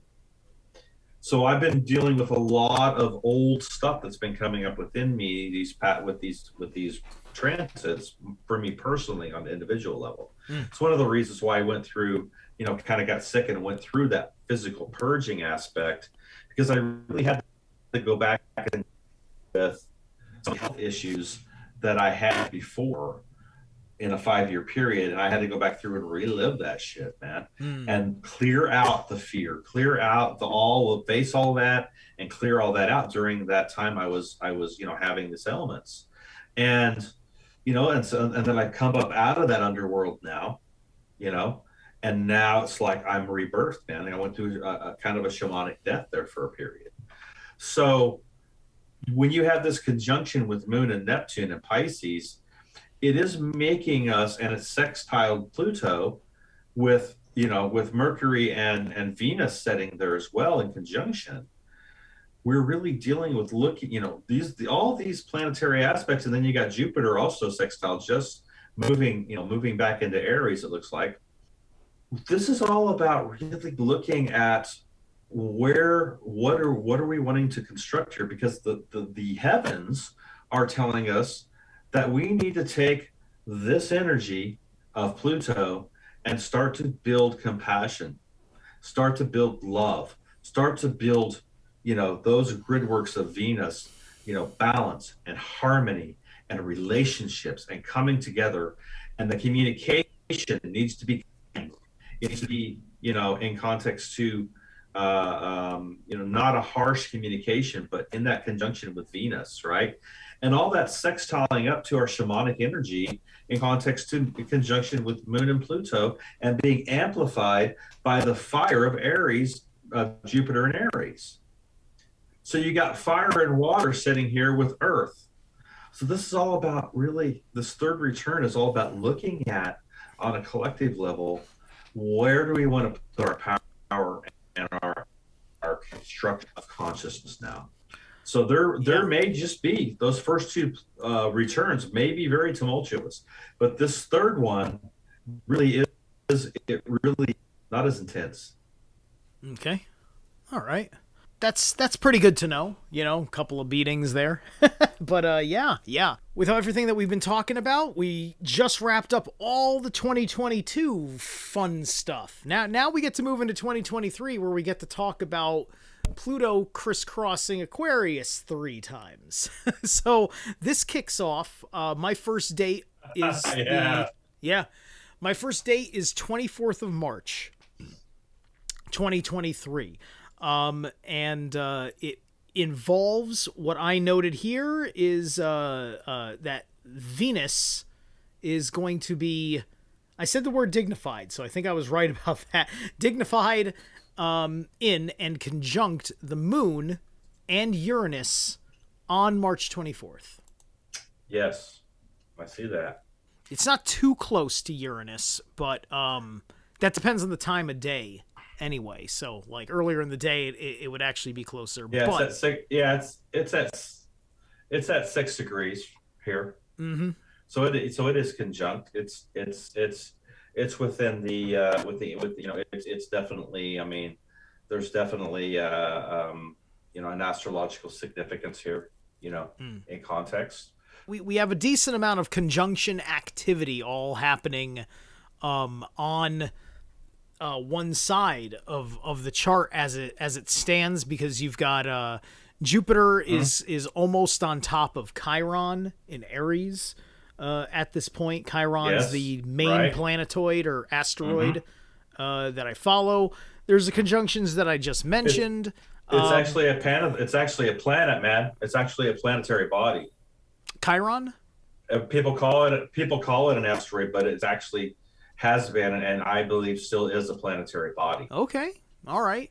I know that, like, Very significant. Yeah. I'm always keen on Chiron that way. I my thing with Chiron is that I see him as Hermoth from like in the Norse Eddas, when the universe needs to mourn for Balder, to show appreciation for Balder. And so so Chiron making its orbit around the 12 is Hermoth going to all the realms to ask everything in creation to weep for Balder. That's how I see it. I see. That's interesting. Yeah. Because Wow. the wounded warrior, about it the like healing that. warrior. It made perfect sense. To me. Exactly. Yeah. I know. Yeah. Yeah.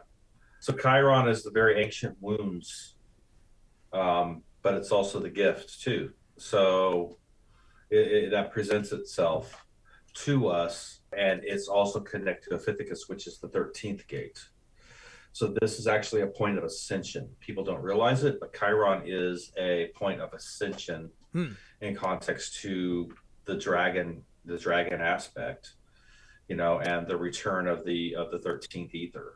Now that's a whole nother podcast. I mean, getting into all that. That's a whole other deal that we're dealing with. And that's dealing with the mitochondria on the cellular structure as well, and gets into all the cells as well, dealing with the gold of consciousness. So Chiron and the 13th gate, the serpent bearer, are connected. So and so this is an ascension point in context to the primal sound fields that we could get into on another podcast or whatever. Sure, yeah. Right now we're that would be kind of a rabbit trail of what we're trying to do here. Yeah, that's certainly a rabbit trail. It's just that when I was looking at it, because of the limitations of what I see in astrology, there may not be a heck of a lot to say. I mean, I see that, I think it's a sextile that Pluto is making to the sun. That's either a trine or a sextile. And then it's squaring the moon. So you've got, I guess, a sun trine and a moon square on the day that it enters Aquarius. So I thought that was kind of interesting and somewhat significant. Yeah, I mean, the moon's going to transit Uranus, just like every other planet. But it's when the other bodies come in connection. So Venus here, is at home in Taurus. That's its home. And so it really, it's an exalted position there with that connection with Uranus. So, this is actually and moon. So it's pretty benevolent conjunction right there. Of course, that could translate into relationships in context to the individual aspect and unpredictability stuff that could be going on. But really, it's going to be dealing with a lot of with your moon setting in Taurus. Moon in Taurus, man, that's a tough moon for people, can be, because it can, you can be kind of lazy, and with moon in Taurus, and get comfortable with moon in Taurus, right, and not want to change, and those type of aspects, so because it is earth energy, and when you're dealing with moon in Taurus, you're just like you want to eat really good food, and you want to lounge around, and you're not really too in a hurry to do anything, and you could sleep a lot. People who have moon in Taurus like to sleep, that type of stuff. So with the Uranus sitting there, that could really mess up some stuff with people when that transit happens, depending on if you have moon in Taurus. So it's kind of actually a good transit for people with moon in Taurus, because it gets a little fire under their ass, in context of unpredictability and what could actually happen. I know Venus my moon setting is there as well. It could have. I was gonna say that my moon is second So with Venus house. sitting there as well. Oh, it is? Yeah, yeah. Sorry, there's obviously the delay. So yeah, yeah. I was just gonna add that that could affect me because I'm second house moon. Yeah. Oh, yeah, definitely. No doubt about it. Mm. So the Venus there coming in is, Taurus is coming there, and, Venus and Taurus is all about your self love, loving yourself, your self worth, and dealing with, the love affair within yourself, man. And then the Venus in Libra is all about how that translates to the outside of your life in context of partnerships. So, so that's that those two aspects when you're dealing with Libra. It's interesting, we are coming into a real time with January 9th, Venus commences its second petal in context to celestial geometry. So the second petal is the Libra petal, which is dealing with the gates of Libra or opening up that wisdom. And this is where relationships, partnerships can really start to come together at the beginning of 2022, where things could really coagulate in context to partnerships. So those that have been maybe struggling, I know this is kind of a side note, but those people that have been struggling with relationships, trying to find someone, that they can walk with this path work and do this path work with. 20, coming into that pedal that's being formed in context, because the first pedal's been in context to Taurus and your self-worth. Second pedal's Libra. So we're dealing with, taking it outside into the partnership aspect. There is hope there for people who feel like, oh my God, I'm never going to have a partner. I'm never going to be able to, share these ideas with me. I'm never going to have, the love and the compassion and the, all, the feminine or masculine aspect, right in my life. Yeah. And so, with this pedal forming and starting to form, January 9th, 2022, which is another aspect coming in before that Pluto return. We have definitely, there is hope for that for anyone out there that may be struggling with that issue. So just a side note. No, that's good. I definitely wanted to hear some of your thoughts on how these Venus petals lined up with different things. I kind of forgot to mention that earlier, but we've already jam packed so much meat into into this bird that it's okay. Just bring it up where it really matters. So yeah, I think we're good there because well, you can. I did a dissertation on it on my YouTube page. It's probably my favorite if anybody video. wants to check it out again. It's probably my favorite video on your channel. I really like the way you did it. I like the animation work you put into it. That's a great video for people to if you've never heard of Rodney before, start with his Venus video. That's his best one in my opinion. So let me see here. So the next date that I've got noted here is because I thought that this one was quite telling, was May Day. May Day was the next thing that I picked up on. So basically May Day here is Pluto's first retrograde in Aquarius. So May Day is when Pluto goes retrograde next. So that was something I had to underscore because because May Day is the kind of day with all the Uranus talk we're talking about. That's like, your Bolshevik revolutionary types. They're into that kind of thing. And from what I understand here, Moon will be trining Uranus and squaring Venus. Let me double check, make sure that my notes there were correct. Uranus. Here's Uranus trining the Moon. Correct. Yep, and then Venus. Yeah. Okay. So let's talk a little bit about that then. Yeah, I mean, the Taurus energy is still really prevalent here in context to, Sun, again, Mercury conjunct Sun. Mm-hmm. And that's coming into conjunction with Uranus here. Mercury conjunct Sun is always a very powerful kingly type of energy. The king's communication from his soul. So we're sitting here in Taurus, which is dealing with again the financial aspect, but also your self worth. Now sitting here at Pluto, going retrograde in Aquarius, we are, I mean, literally like it's going to pull back into the Capricorn gate again.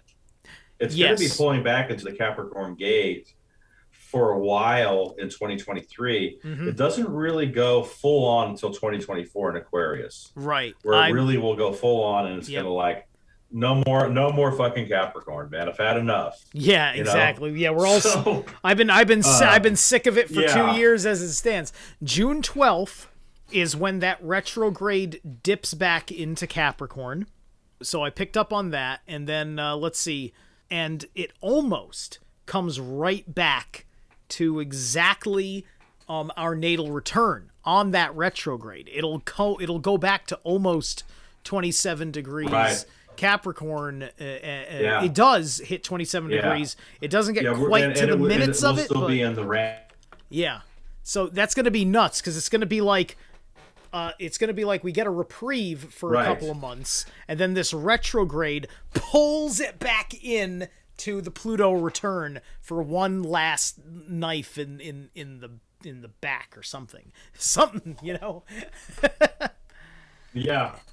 Well, okay. So think about this. I mean, how many places do you actually have, almost four returns in that short span of time Mm, with the most powerful planet in the solar system? I mean, it's going to kick our ass as a collective, man. I'm yeah. not saying it's not, because it's going to, Right. but again, man, it's all about what are we facing, what are we looking at, what are we allowing as a collective, and where are we going to put our power? Are we going to give our power away as a collective nation, or are we going to take it back? See, this is the choice. This is it, man. It ain't no it isn't rocket science, man. you know it isn't fucking quantum physics here. You going to give your power away as a nation, or are you going to take it back? And Indeed. Pluto this is happening in context to consciousness, when you're dealing with planetary aspects, you're dealing with consciousness. We're dealing with, all of this is going on at the same time. This is the question that Pluto is asking us in Capricorn. Number one, are you going to take your power back, or are you going to give it away? Number two, if you're going to take it back, what the hell are you going to build in Capricorn in context to Earth magic? What are you going to build? What's going to be built? And then when it goes into Aquarius, that power transfers into the air magic, and it's like, okay, how are we going to construct these projects that need to be constructed for a renaissance of humanity, the higher ideas that need to come into the reality field in context to true air magic or air magicians, that these ideas just have an epiphany, the light bulb goes off, the Teslas, the ideas that come forth of inventions that are going to make this reality field, make this planet, make humanity a better place to be. Mm. And that to me is Pluto and Aquarius. I mean, to me, it's all about taking the power back, be the maverick aspect in context to, no, I'm not going to put up with the shit. I'm not going to allow it to happen. We're going to take this power shit back, and we're going to construct some higher ideas that are going to come together so that humanity can catapult into a type 1 civilization. We could really come on the radar, in context. Yeah. And Yeah. not be this bullshit that's been going on here for aeons, shed the snake skin, man, so to speak. Indeed. Indeed. So to me, that's what this is. That's what we're dealing with here, with this fluctuation in the gate, 10th and 11th gate here. We're dealing with, what choice are we going to make as a collective nation? What the fuck are we doing? And this is where all of us who have done a lot of the shadow work and have, really worked the grids and really worked our own individual aspects here as magi, can really have an influence on the grids of the planet here. Mm. This is how we do it. This is how we're going to change it. It's not about going to the masses. It's about on the individual level and then collectively coming together in gatherings and doing this work together. How we imprint those magnetic grids in context to what's going on and heal our solar system again. Heal it. Bring a healing to our solar system. Bring a healing to our world. You know, and let this renaissance kick off. Let us build the foundations for the next 500 years. You know what I'm saying? Indeed. Indeed. In my notes here, we get a jump, and that the next significant date that I point out is October 11th. So we go from June to October without anything that I noticed as hyper significant. But what we do have is that Pluto will station direct again on October 11th, and that's actually going to correspond with Mars entering Scorpio at the same time. So there's a real potential for a certain kind of breakout of energy with that kind of elements going on. What do you see with that period of time when we get out of this retrograde, where what I'm looking at is there's a moon opposition to Saturn is going on effectively. Pluto is going to be squaring that Mars that enters Scorpio, but Pluto will also be trine Uranus once again. Yeah. Yeah. On this particular chart, I'm seeing Saturn opposition to Venus in Virgo, and then Moon in Virgo conjunct descendant. Are you seeing that? Yeah. I'm degrees. sorry, Virgo. Sometimes I look at the Virgo and I get Virgo and Scorpio mixed up because they both look like letter M's. So, silly me, my brain is broken. Oh yeah, they kind of do look the same. Yeah. Yeah. I'm sorry. Moon. No worries, man. Moon in Virgo. Yes. No. Virgo, with No, Venus and Black Moon Lilith, for what it's worth. Yeah. So this is the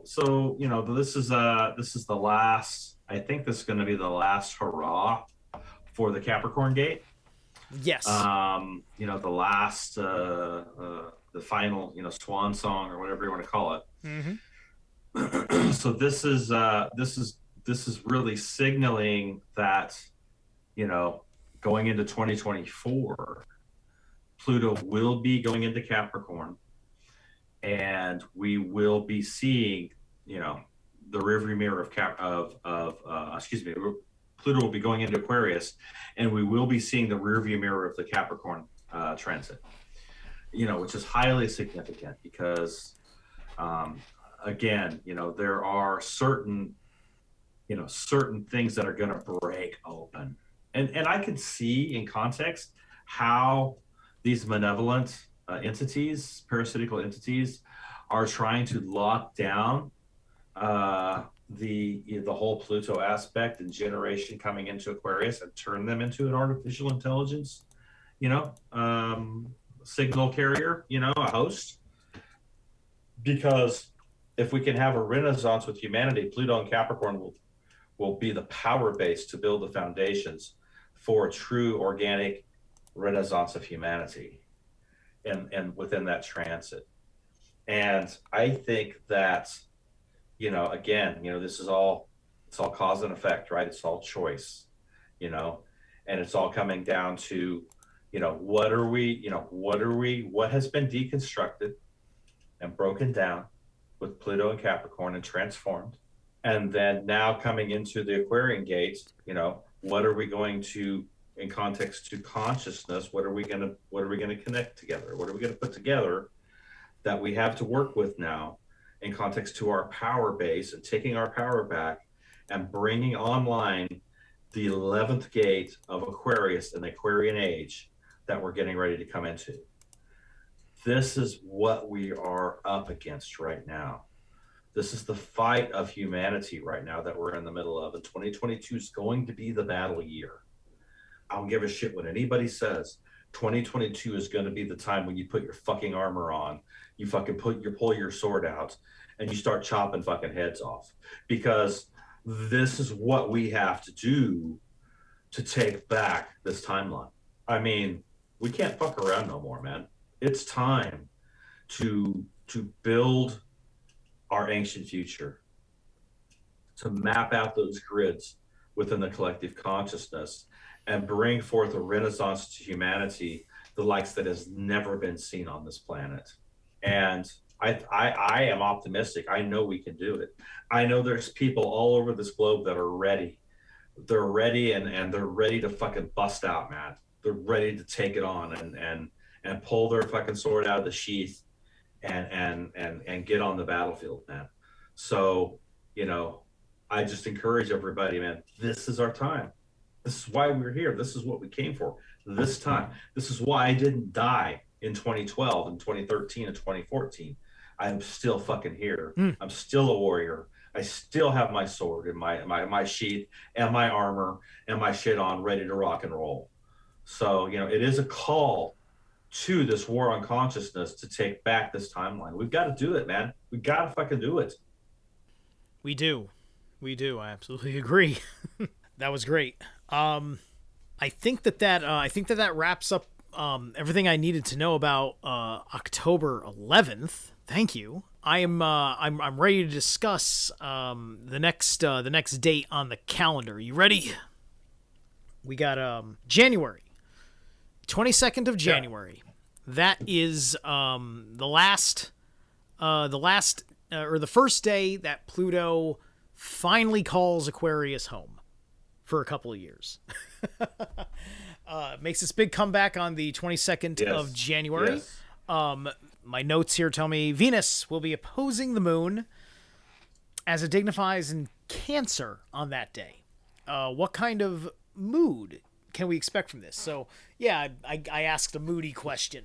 So what's going to be the vibe on a day like the 22nd of Jan?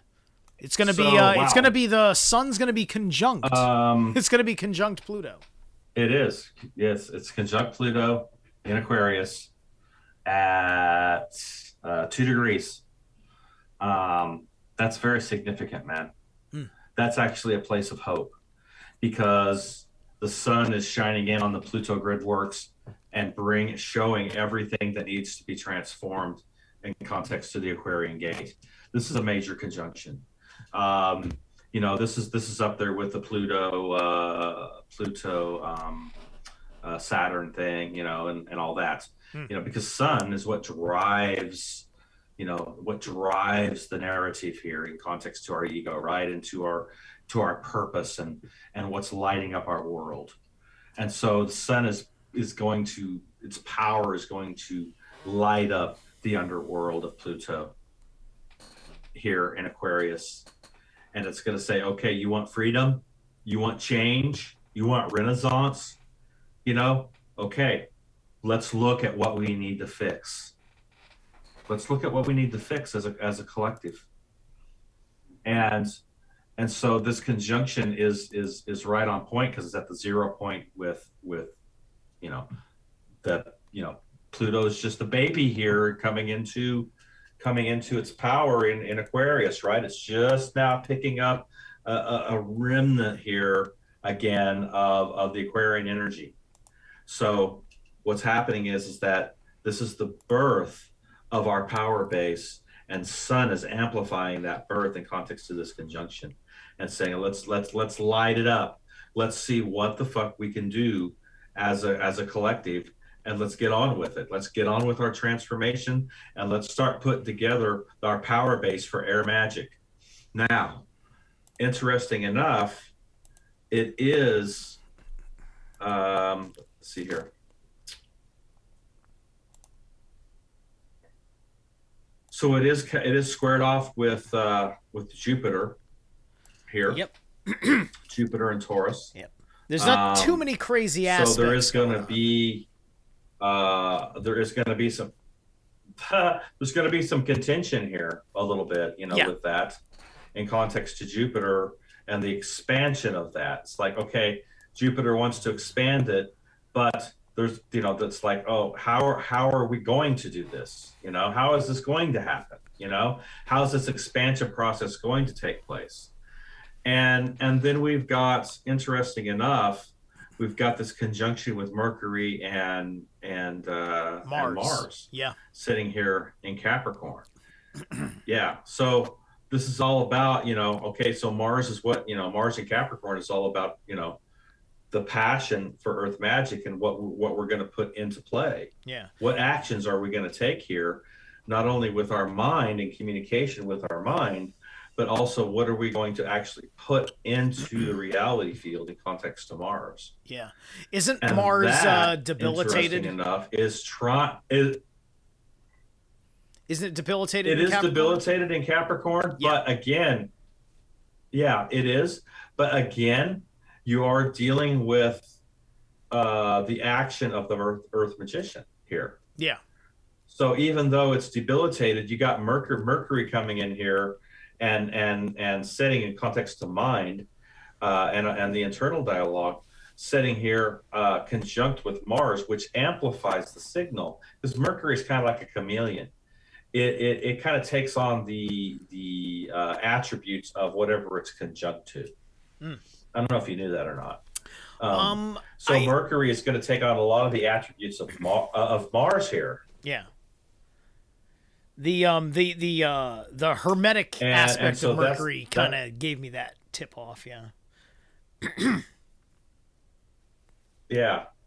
So the Mercury aspect here is going to amplify that Mars signal, that Mars energy, and then that is trined up to Jupiter. So even though you've got the square here with the conjunction with Sun and Pluto, you do have that aspect that's trining the energy up to, that's trining here with Jupiter and Taurus, taking it to the aspect of the physical world, or what could come forth in context to finances. So, to build something in context of Earth magic. So we are, and then we're dealing with this opposition here with Moon and Venus, but that doesn't really have any aspecting to Pluto. Other than that, with Pluto, we've got to square off with the Moon as well a little bit here with Neptune. But as far as Pluto, man, this energy looks really powerful, man. All right. With this conjunction, it's beautiful. That's that's feeling pretty good to me. And I like the aspect of when Sun transits Pluto, because in context of planetary magic, especially if you have aspects to that, or it's in one of your gates, or one of your dealing with one of your gates, that Pluto energy, you can really, if you like, say for example somebody has their Pluto in Aquarius, or they have their Pluto in 11th house. Okay. This is the Sun transit that continually happens once every month, right? With Pluto, is really powerful, because they can really target in on underworld aspects that with that 11th house in context to their mental body and their higher mental body aspect, to connect in a greater way with their higher self, and transformation and transmutation, picking up the aspect of the air magician here. So all of this coming together here, if you have that 11th gate energy with Pluto, it's a great time for you, because this 2024 transit right here is really going to amplify, and light up that 11th gate for you, man. This is really good energy for anybody who has an 11th gate aspect with their birth chart. I certainly have. Like I mentioned, well, it's in my Vedic, so that's we're kind of talking more tropical. But I do have I do have the South Node in Aquarius. So oh, nice. Yeah, so that's okay. That's really good stuff. I also, as I'm looking here at my notes, I'm realizing that there actually still is another Retrograde. Forgot about the last retrograde. So there is one more retrograde. So Pluto does go back to Capricorn one more time. Oh, it does again? It yeah, it does because it See, I goes. haven't really looked that far out on it. I haven't looked that far out on it. Yeah. May 2nd, which which it goes. So the day after May Day, it goes retrograde again, and I'll just give you the overview. September 2nd, it'll be, as it's still retrograde, it'll jump back into Capricorn, and then November 20th is the last time it stations direct. So and then my notes ran out because I think because it doesn't go back till 2025, and I figured we didn't need to go over that much of 2025, because I think at that point we're kind of in the clear, and I'm assuming it's less significant, the crossovers into Aquarius at that point. Yeah, I didn't realize it retrograded one more time. Wow. Yeah, it did. I thought I was cutting myself a little short. With all of that, with all of that going on, this period between 2022 and 2025 is really going to be, it's really going to be a real crossroads for our nation, man. I mean, with even going back into Capricorn at 29 degrees or whatever, it's still within the 8-degree window of our return at 27. So we're in 2 degrees. So we're still in the return. It's just coming, it's still, really intense. So we're going to be dealing with this Pluto return from now, because we're sitting at 20 degrees right now, or 21 or whatever it is. And we're going to be moving into, that whole 10-degree aspect the next 3 years in retrogrades and pulling back and then moving forward. So the next 3 years is really going to be very important for our nation on the direction that we're going to be going. So they laid down this stuff in 2020 with the and sent that out, and then brought everybody into the place where they had to get it's all set up for humanity. And what we're really dealing with here is how are we going to navigate this from here as a collective, and what do we want to do, where do we want to go, what does our nation going to look like, what are we going to set our foundations for our prodigy and generations to come, because there's major systems that are going to change, man, and the struggle is going to be between our original, stepping into our original timeline as humans, or getting on this Metatronic bullshit, staying on it. And so this is our choice. This is our choice as a human race here, and stepping into the age of Aquarius.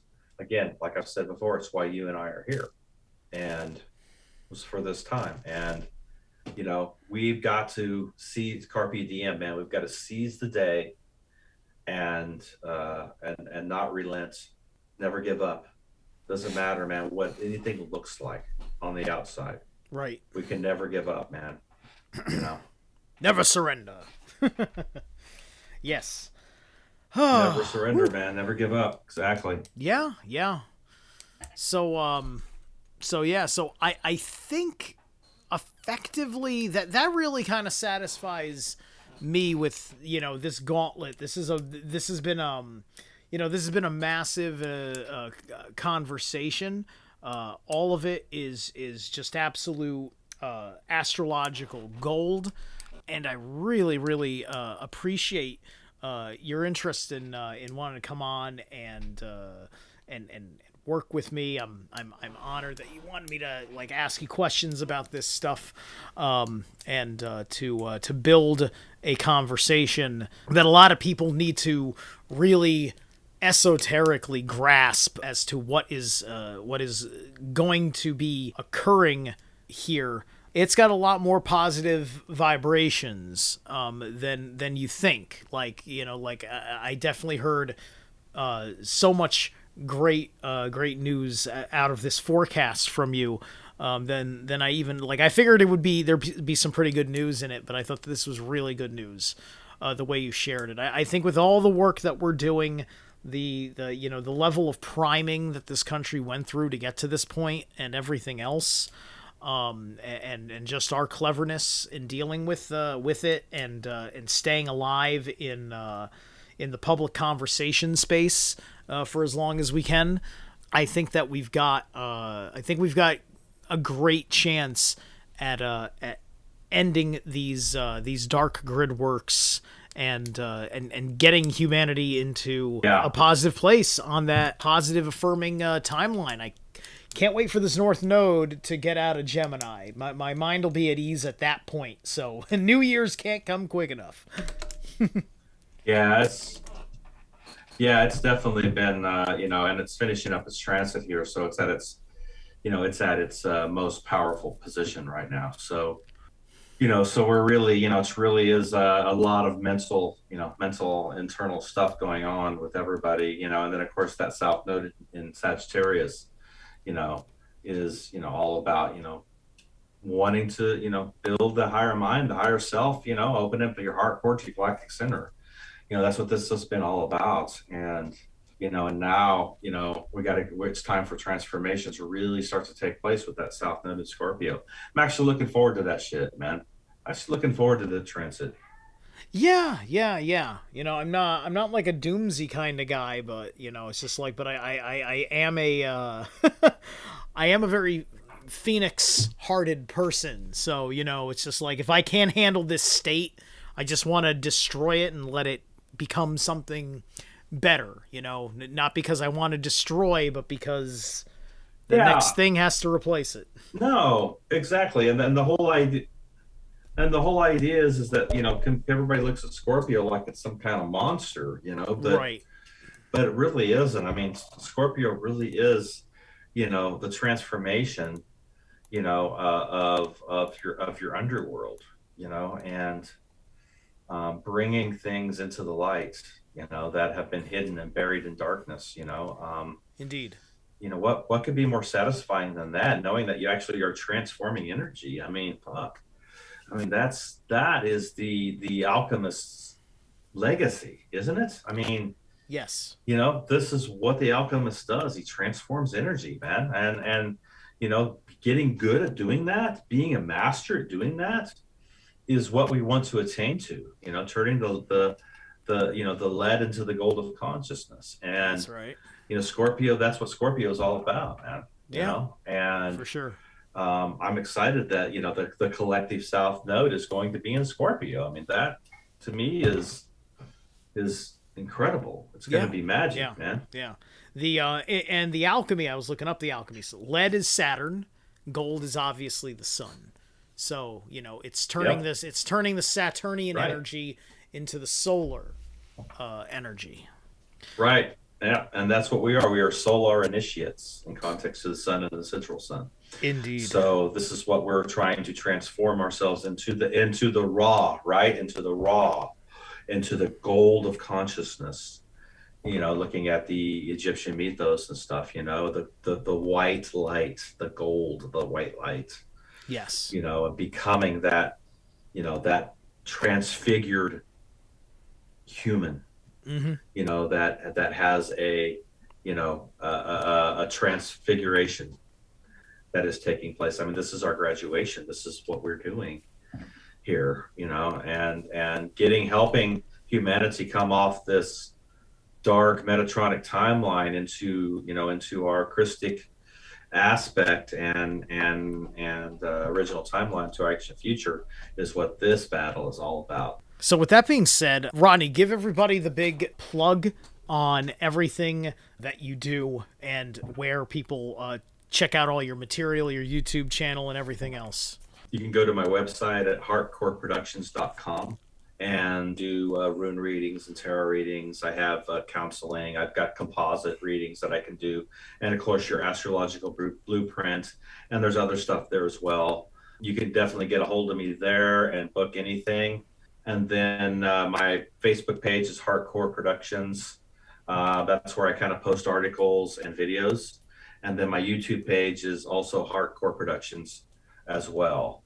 So any of those aspects, you can email me at hardcoreproductions9@gmail.com if you want to get a hold of me. There are like 4 ways to get a hold of me. So, I mean, I'm not hard to find.